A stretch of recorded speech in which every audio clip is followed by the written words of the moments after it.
that communication very clearly, but being naive as I am, I blew it off as being a passion of the moment, and that passion was going to subside. Well, you know what? It didn't subside. As a result of bruised political egos and not engaging in what my friends on that side thought should be an equal power sharing, embarked on a media strategy of communication to try and camouflage the fact that they were being obstructionists on a budget. And they did it with a skilled media approach on what they characterized as an attack on women, and I compliment you because your media skills far surpassed anything or abilities that we had. And I remember, Mr. President, perhaps you don't, that there were those of us who were working on trying to get a budget through, and vote after vote after vote was blocked by my friends on the other side. And there were all kinds of excuses. And I can't remember something that happened yesterday, much less last year. But you know what I do remember, Mr. President? 55 days into a 60-day session, the Senate Finance Committee, for the first time, gets a list of financial demands on why we're opposing the budget. 55 days into the session, because all of a sudden the media worm was turning and was starting to concentrate that though there were those who were being obstructionists on the budgetary process for reasons that were not quite as altruistic as were being stated.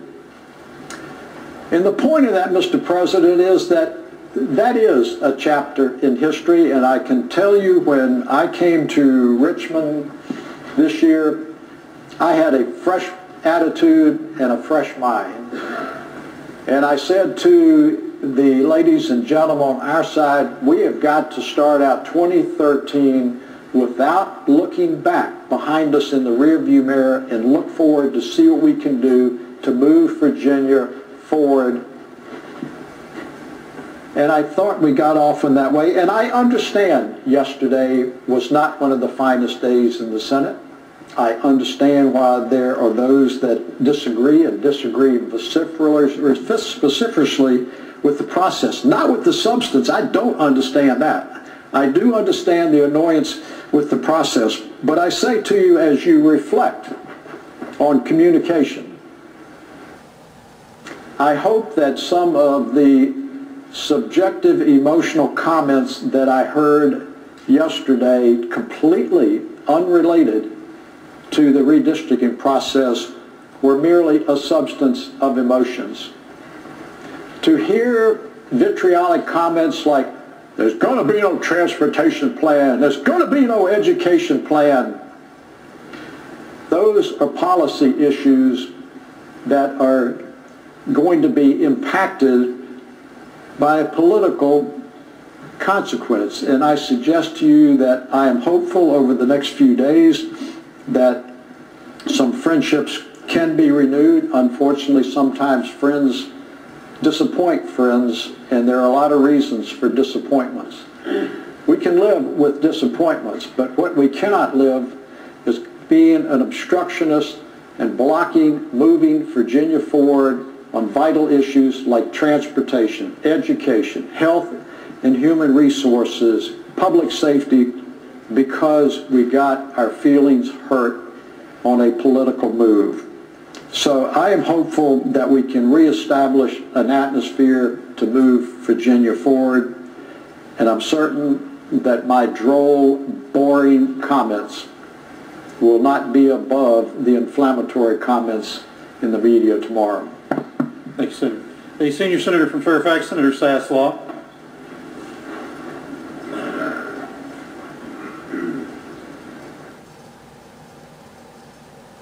Mr. President, members of the Senate, there's some people in here that seem to be suffering from amnesia.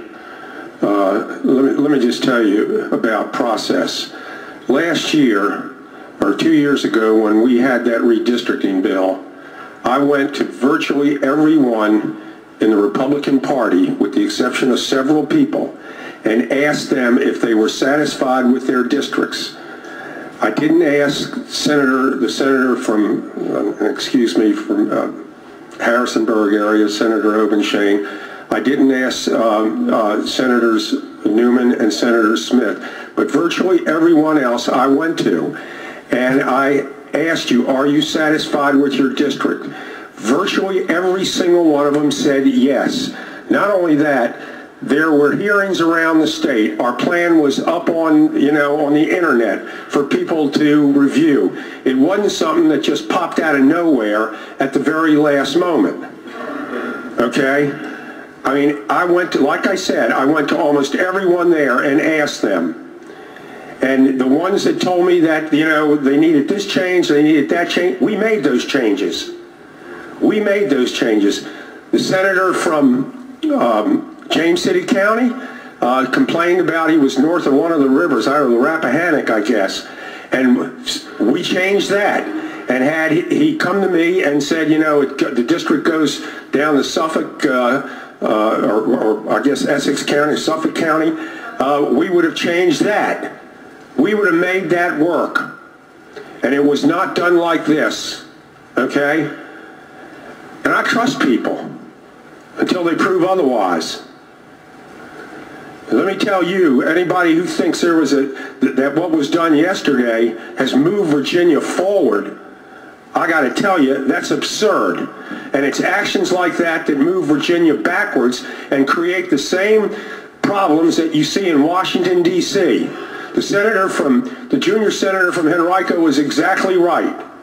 This, I fear, is moving towards what you've seen at the other end of the hall and in Washington, D.C. And if we're going to work together, I would submit that's not the way to do it. Now on to something else. I got to tell you, Mr. President, I have been here now, this is my 38th session. I have never heard more outrageous comments on personal privilege than somebody referring or comparing Roe versus Wade to the Holocaust in Germany. And I would also remind the Speaker that when we had that bill for anesthetizing, the fetus prior to the abortion process, we were told by every OBGYN that testified that there was no way you could do that other than a general anesthetic where you would risk killing the woman. And there is nobody in this chamber that has sat through more of these hearings on that topic than me. So I think, people ought to get their facts right, and to compare that with one of the most tragic instances of Western civilization was simply outrageous. Thank you. Thank you, Senator. Are there other matters to come before the Senate? Seeing none, the clerk will report any announcements on the desk. Today, Tuesday, January 22nd, the committee